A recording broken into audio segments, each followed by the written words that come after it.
قیامت ورځ دا ډېره سخته ورځ هر څه چې الله ختم کی مکمل هر څه ختم کی اسرائیل علیه السلام ملک الموت په پاتې شي هغه ته الله وي تم مړ شه کائنات کې به هیڅ څیز پاتې نشي ټول فرشتې به ختم شي انسانان به ختم شي جنات به ختم شي سمندرونه به اور والي نور سپوږمۍ به راوغورځېږي اسمانونه به راوغورځي هر څه به چې کوم دی ختم شي مفسرینو پکې مختلف اقوال ذکر کړي دي خو راجح قول پکې دا دی چې الله رب العزت په 40 کاله یکتا وي 40 کاله به هیڅوک نه او الله به دا اعلان کړي لمن الملک اليوم د نن ورځې بادشاه څوک هیڅوک په جواب ورکولو والا نه 40 کاله به الله دا اعلان کړي لمن الملک اليوم نن ورځ بادشاهي د چا ده اے د دنیا بادشاهانو تاسو خو به دعوی کولې چې زه د دې ملک بادشاه یم زه د دې ملک بادشاه یم ما سره دا عهده ده ما سره دا عهده ده خو دا راته ووایه چې د نننۍ ورځې بادشاه څوک هېڅوک رسول الله صلی الله علیه وسلم غوندې شخصیت په جواب نشي ورکولی 40 کاله پس په الله رب العزت په خپله باندې وفرمایي لله الواحد القهار نن ورځ د هغې ذات بادشاهي ده چې هغه ډېر زیات په قهر کې د بل چا بادشاهي نشته 40 کاله به الله یکتا دغه ټیم کې به د الله مخې له هېڅوک نشي تللی ټول پیغمبران به وي یا رب نفسي نفسي نفسي خپل ځان فکر به ورسره رسول الله صلی الله علیه وسلم په دغه سخته ورځ باندې چغې وي یا رب امتي یا رب امتي امتي د امت چغې به نبي علیه السلام ټول خلک په آدم علیه السلام ته راغونډ شي آدم علیه السلام ته وایي ته زمونږ بابا یې الله ته سفارش وکړه چې الله حساب کتاب شروع کړي ګرمي ده ډېره زیاته ځکه نور دا به نیزوار وي نیزوار دا نور په کروڑونو مینه د ځمکې نه لرې دی څومره ګرمي پکې دا به چې کوم دی نیزوار د نیزې په مناسبت سره به د انسان په سر باندې ولاړ وي دا ځمکه به د تانبي وي او د هر انسان به دومره ځي چې صرف 2 قدمونه به ایښي هر انسان به د خپل عمل مناسب په خولو کې ډوب وي څوک په ټاکونو پورې څوک پنډو پورې څوک بډې پورې څوک سینې پورې څوک په مکمل ډوبي په خولو سخته ورځ ده سخته دا خلک به دومره تنګ شي دومره دی به زړه کې وایي چې یا الله موږ جهنم ته بوځو خو حساب کتاب شروع شي جهنم ته دې لاړ شو خو دې سختۍ نه ختم شو حالانکه دی به جهنم سختي لا نه لیدلې ځکه به دې دا خبره کوي 50,000 سال دا ورځ ده د قیامت په دغه سخته ګرمۍ کې به خلک ولاړ رسول الله صلی الله علیه وسلم به چغې وي آدم علیه السلام به انکار وکړي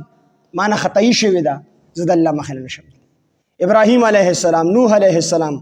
یو پیغمبر له به خلک ځي انکار به کړي موږ د الله مخې نه نشو تللی الله مخې له به څوک ځي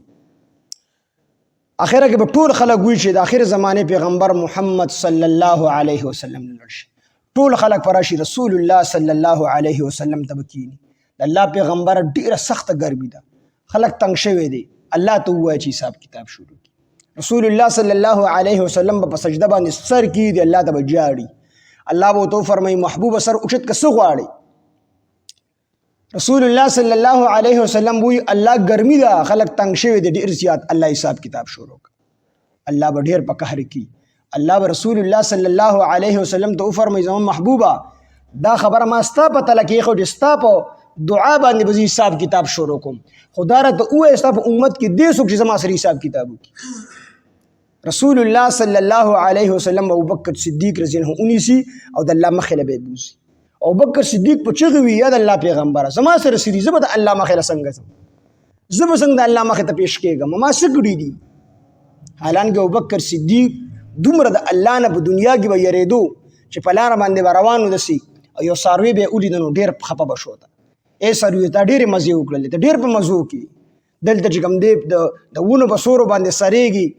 او خوراک او څښاک کوي په آخرت کې ستانه تپوس نشته دی کله به وي چې کاش زه د مؤمن د بدن ویښته وي چې کټ شوي وي کله به وي چې کاش زه د ونې پاڼه وي چې یو بیزې او څاروي خوړلې وي چې ختم شوي دومره به د الله نه یېرې نبي علیه السلام دی به ځي دی به را پرېوځي په زور به نبي علیه السلام د الله مخې له بوځي دی به را پرېوځي وي داسې به ابوبکر صدیق د الله د یرې نه دومره د الله یره او بې غالبه وي چې دی به داسې نشي ودرېدی لکه د ګډې بچی چې پیدا شي دی به خپله نشي ودرېدی په دغه ټایم کې دغه شان ابوبکر صدیق رضی الله عنه رپېږي د الله مخې ته چې په درېیمه پیرۍ د الله مخې ته د ورمخامخ کی الله ته او الله ورته د خپل شان مطابق وګوري، الله به ورته فرمایي بس د دې سره د حساب کتاب وکم، دغه ټول مال ټول جان ټول وختونه زما په پیغمبر باندې صرف کړي دي، هر شی زما په پیغمبر باندې قربان کړي دي، د دې سره د حساب کتاب وکم. الله با ابوبکر صدیق رضی الله عنه د الله غصه یخشي امت سره بنربي شروع کی، دا غینه پس په عدالت ولګي حساب کتاب به شروع شي. نبی علیه السلام به دعا کوله الله زما سره حساب یسیر وکي، حساب یسیر آسان حساب کتاب، او آسان حساب کتاب دا دی چې الله عمل نامې د وګوري چې زه خپل رحم جنت ته ور داخل کړم او مې بخل، دا یې آسان. او نبی اسلام فرمایي چې د کم سړي سره محاسبه شروع شو، حساب کتاب وسره شروع شو، دا دی ولې کړی دی، بس دا سړی تباہ برباد شو، دا سړی غرق شو. الله له څوک څنګه جواب ورکړي چې ولې مې کړی دی، چې الله وی دا دی ولې کړی دی، وی دا کس غرق شو. خو چې الله عمل نامې ته وګوري چې زه جنت په خپل رحم جنت ته ور داخل کړم، دغه ډیره سخته ورځ ده. ټول خلک به ولاړ وي، آدم علیه السلام نه راواخلي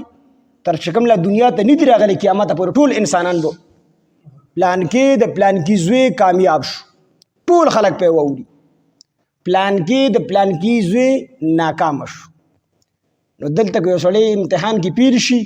ویزه سپلیمنټری کې به داخله وکړم هغې کې به پاس کړم، کو دغه نشي بل کال به داخله وکړي هغې کې به پاس کړي. خو په آخرت کې چې کوم سړی پیل شو بس دی پیل دی، او چې کوم سړی پاس شو نو دی پاس دی. نو الله رب العزت موږ د دغې رسوایۍ نه بچ کړي، او الله دې موږ ټول په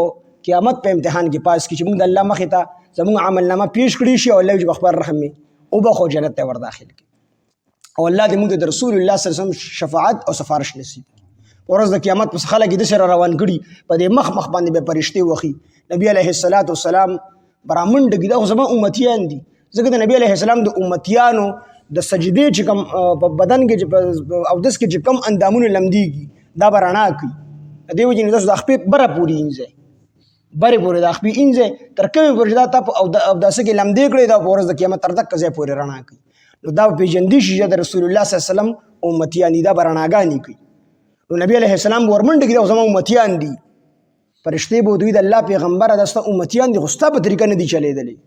دي ستاسو نه وروستو په دین کې نوې نوې خبرې جوړې کړې وي، د ځان نه پکې خبرې راایستې وي، او ستا سنتو پورې به یې خندا کوله، ستا په سنتو نه چلېدل. نبی علیه السلام وایي لرې بوځئ لرې بوځئ لرې بوځئ. نبی علیه السلام دې په دغه ټایم کې مخ واړي. نو الله دې داسې نه کړي چې نبی علیه السلام زموږ نه مخ واړي،